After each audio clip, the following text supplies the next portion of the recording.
sa trabaho niyo dyan. Shout out po taga Maynila. Shout out. Ang sarap ng kalamunggay guys. Magandang kalamunggay ngayon dahil umuulan na. Maganda ito sa sabaw.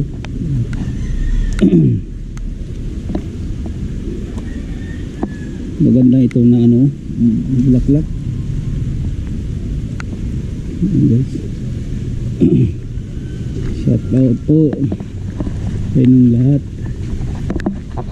Yung mga taga Digos na kilala sa akin, yung nakapanood palagi sa aking vlog, salamat po sa inyo. Utang ko sa inyo itong ginagawa ko. Sana mapataas pa ako dahil para makatulong naman ako sa inyo, no? Kung magkita tayo, kahit saan tayo magkita, kahit baka hindi ninyo ako mapansin, hindi kayo mapansin, hindi kayo makilala, kalimutan kayo, pansinin mo naman ako. Tapos para magpintahan bulol na naman ako, magpintuhan naman tayo. Yan guys. Malakas ng ulan ngayon guys. Pupunta sana ako ng San Roque ngayon.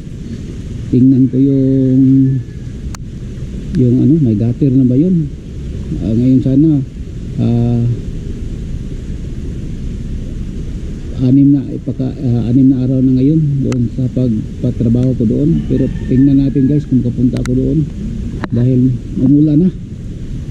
Kung umpisahan ba nila doon na sabi nila alas 10 na kahapon ng umaga darating yung bubong at saka yung gutter, katulad ng ganyan yan sa taas.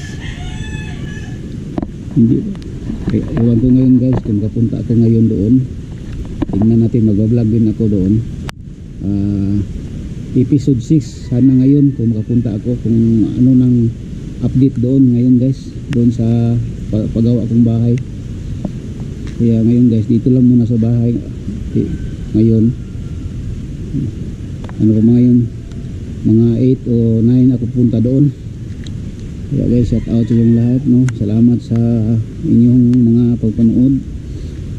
Kahit ito lang content natin ngayon, update lang tayo ngayon sa panahon dito sa amin sa Digos City. Kagabi pa ito nag-umpisa ang ulan guys, kaya ngayon namang umaga umuulan naman. Kaya nag-update ako sa aming lugar dito, Luzon, Visayas, Mindanao. Dito sa Mindanao, dito sa amin umuulan naman, uulan na. Kaya update ko kayo guys sa aking ngayon, sa aking araw dito sa Digos City.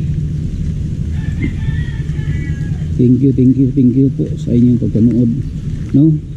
Lalo na palagi kayo nakapanood sa aking vlog, yung mga subscribers ko na yung sulit na subscriber, salamat po. Kahit hindi sulit, basta makapanood, yung mga viewers ko, mga silent viewers ko, thank you po sa inyo.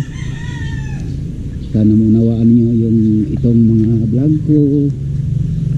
Sana makatulong kayo sa akin para makatulong naman ako sa ibang tao. Yan guys.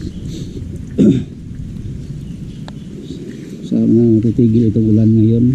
Kahit hindi titigil, okay lang mag-ulan para maganda naman yung mga puno ng mga kahoy, mga laman, para yung mga kalibak, likabok ba, mawala sa mga katulad nito, mga bulak na ganyan, mawala yung mga likabok para fresh na naman sila tingnan guys, no? Katulad ganito guys. Yan. Ito. Yan.